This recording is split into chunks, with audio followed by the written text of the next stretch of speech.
Hello and welcome to Environment Variables, brought to you by the Green Software Foundation. In each episode, we discuss the latest news and events surrounding green software. On our show, you can expect candid conversations with top experts in their field who have a passion for how to reduce the greenhouse gas emissions of software.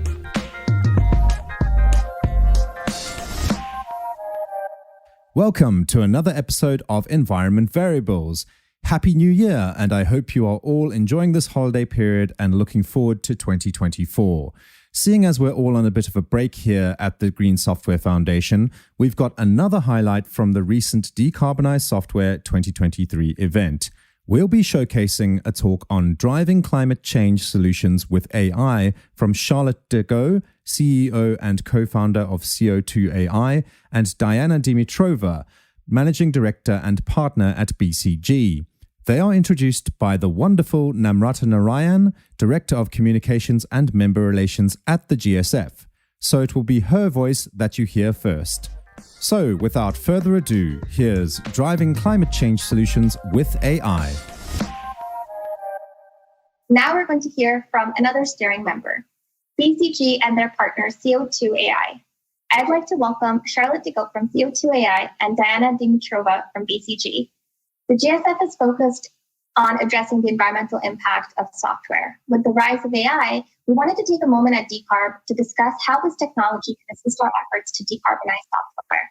Charlotte and Diana are here to cover this topic and highlight the results from the carbon emission survey report that was just released. Charlotte and Diana, over to you. Great. Thanks so much. And thanks so much for hosting us today. We're super pleased to be here. And as you mentioned, today was the launch date of our third annual survey that actually found some fascinating insights around green software and how that propels climate action globally. So Charlotte and I are thrilled to take you through it. So maybe as a first step, we can just introduce ourselves. Charlotte? Yes, very nice to have us. Charlotte Degot, I'm the founder and CEO of CO2 AI. Just in a few words, CO2 AI is a sustainability platform that helps large organizations on their end-to-end net zero journeys, from measuring and reporting their emissions down to reducing and proving their impact. Excellent. And I'm Diana Dimitrova. I'm a managing director and partner in BCG, and I focus on building digital solutions for clients that advance their climate goals. That's specifically in our unit called BCG X. I'm going to kick us off with the main findings of the report, and let me just contextualize that a little bit. So we published a third annual report around carbon emissions and measurement. It includes 1,850 organizations that reported back to us. It does represent over 20 countries in 18 major industries, and based on the reported emissions, it's about 40% of global emissions. And the report is called Why Some Companies Are Ahead in the Race to Net Zero. Now, what we found, the unfortunate bit, which is the first column, is that comprehensive measurement of scope 1, 2, and 3 actually hasn't improved. It was 10% this year, was 10% the year before, and 9% the year before that. So real stagnation there.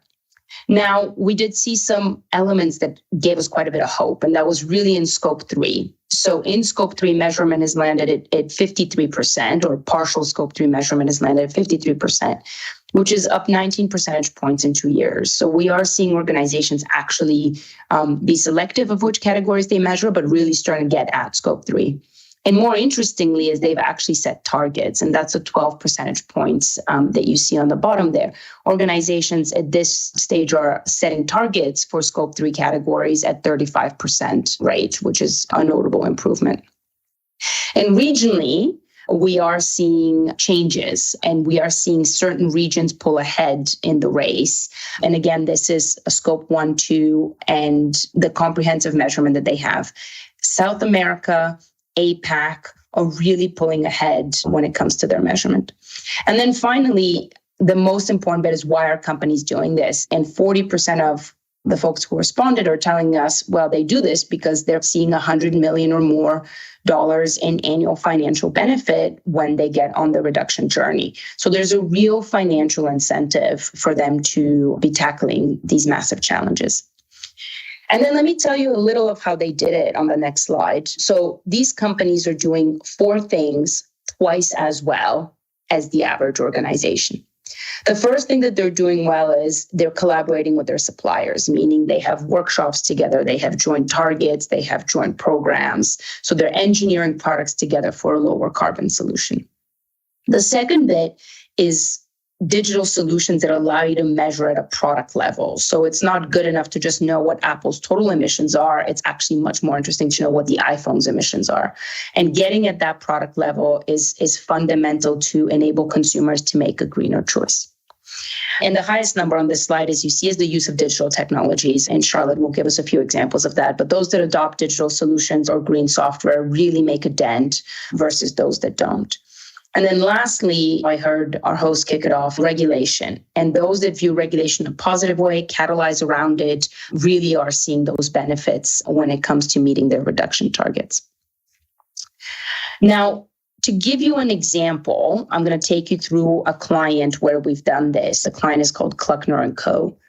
What does Kluckner do? Kluckner actually distributes steel. So steel is a heavy emitting sector. It represents 7% of the world's emissions. We all have a stake in the ground to really decarbonize steel. Unfortunately, there is no net zero steel, but there is a lot greener steel than what we use on average. What Kluckner did is recognize that they needed to get to that product carbon footprint element, which is the second pillar I just talked about. So they actually built a software that was able to calculate their product carbon footprint for over 200,000 products. And you see that's called Nexigen PCF algorithm. It's cradle to gate emissions. And it covers, as I said, 200,000 products, and it is certified, which makes it really important that whoever gets a number actually gets a certification. And then they decided that wasn't good enough. They needed to push a little bit further. And then they created Nexigen Data Services, which is an online purchasing platform where anybody who's buying steel can log on and look at what the carbon footprint of their basket was in the last purchase and what greener alternative is available to them. And so this platform allows procurement individuals to actually really arbitrage where they're going to spend their carbon because they're given the transparency and the choice to make the lower carbon solutions.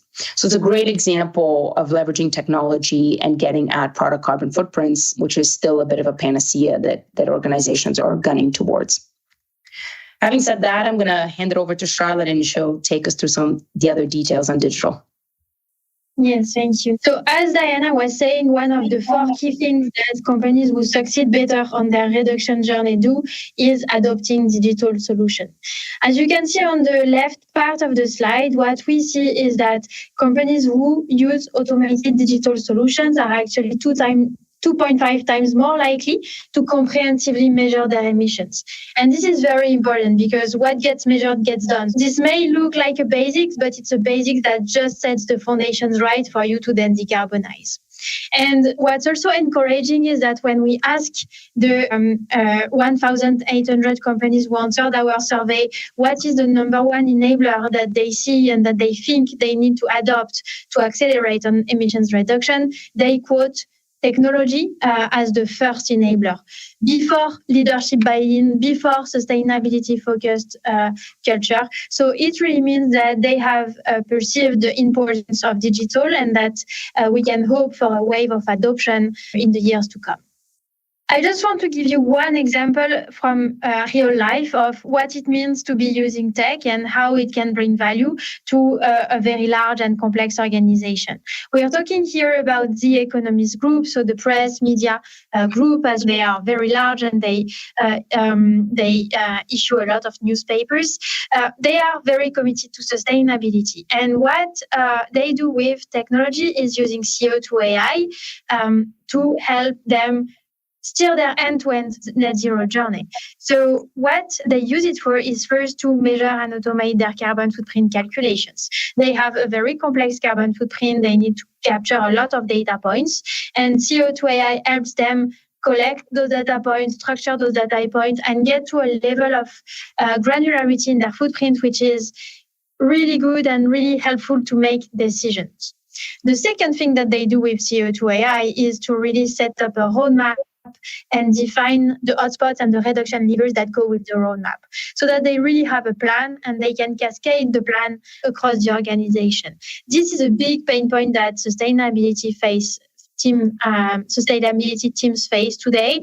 They tend to have targets, but high-level plans and no resources to actually make that happen. Technology can really help broadcasting the information, make sure that operational teams get involved into the decarbonization journey.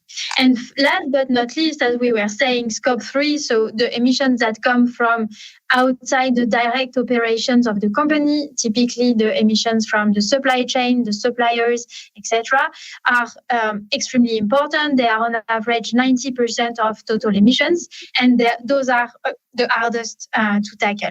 What The Economist is doing with CO2 AI is mapping suppliers and being able to really prioritize with what suppliers to engage and what to discuss with them to go at a level of granularity. We were talking about product level, at a level of granularity which is good enough to have proper discussions about reductions and impact measurements. Finally, I want to say a few words about AI before taking questions. We talked about tech and digital in a broad sense, which is extremely helpful and will drastically help us accelerate on our sustainability journey. In this field, artificial intelligence is extremely important. You see here on the page 30% of respondents who plan to adopt AI to steer their net zero sustainability journey moving forward. They see artificial intelligence as an enabler and a helpful way on many different dimensions. A couple of ones are making intelligent decisions, typically on energy usage or decarbonization initiative.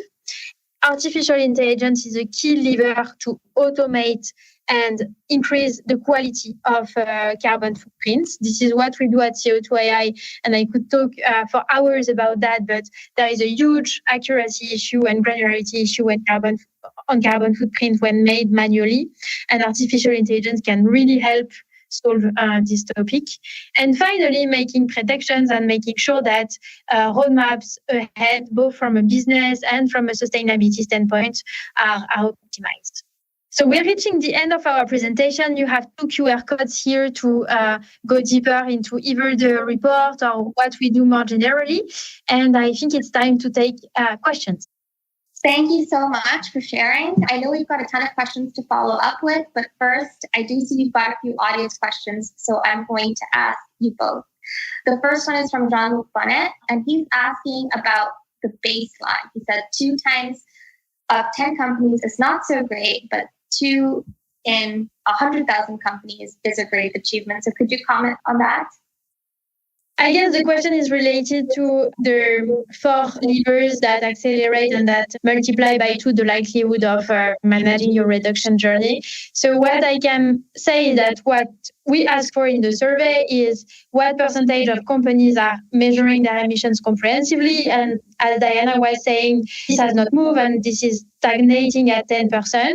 And the other key metric that we ask for in the survey is what percentage of companies have actually managed to reduce their emissions in line with their ambition. And here this number is 14%. So I will see the glass half empty on this question, and I will say that the baseline is not high enough and we need to really accelerate the adoption of those 4 levers, and that will increase the baseline. Thank you so much. And then we have a question with regards to the carbon emissions survey, a couple which I'm going to group together. So one is how many companies were part of the survey, and did the survey find any advice regarding how to decarbonize AI itself, since it's also a cause of emissions? Great. So let me take the first part, and Charlotte, I think you can comment on AI itself. So it was 1,850 organizations, up from 1,600 last year and up from 1,450 the year before. So we have been seeing a steady interest in folks giving us this information back. And the sample is hoovering for some of the kind of large organizations that are between 10 and 25,000 employees. And as said, based on their self-declaration, was 40,000% of global emissions. So we're quite comfortable with the sample that came through this year. And on how to reduce the footprint of AI, this was not part of the questions we've been asking on the survey, but what I can say is that There are many ways to optimize the carbon emissions of any model. Also tools that exist like Code Carbon, etc. I'm not going to teach anything to this group about it, but clearly the impact of AI needs to be monitored as any other type of impact, and it needs to be used wisely. Cool. Charlotte and Diana, thank you so much. There are several more questions, so we might have to come back to you at a later time to get them answered. Thank you so much for joining us at Decarb. So that's all for this episode of Environment Variables. If you liked what you heard, you can actually check out the video version of this on our YouTube channel. Links to that, as well as everything that we mentioned, can be found in the show notes below. While you're down there, feel free to click follow so you don't miss out on the very latest in the world of sustainable software here on Environment Variables. Bye for now. Hey everyone, thanks for listening. Just a reminder to follow Environment Variables on Apple Podcasts, Spotify, Google Podcasts, or wherever you get your podcasts.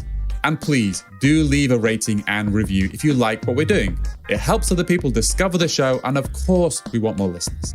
To find out more about the Green Software Foundation, please visit greensoftware.foundation. Thanks again, and see you in the next episode.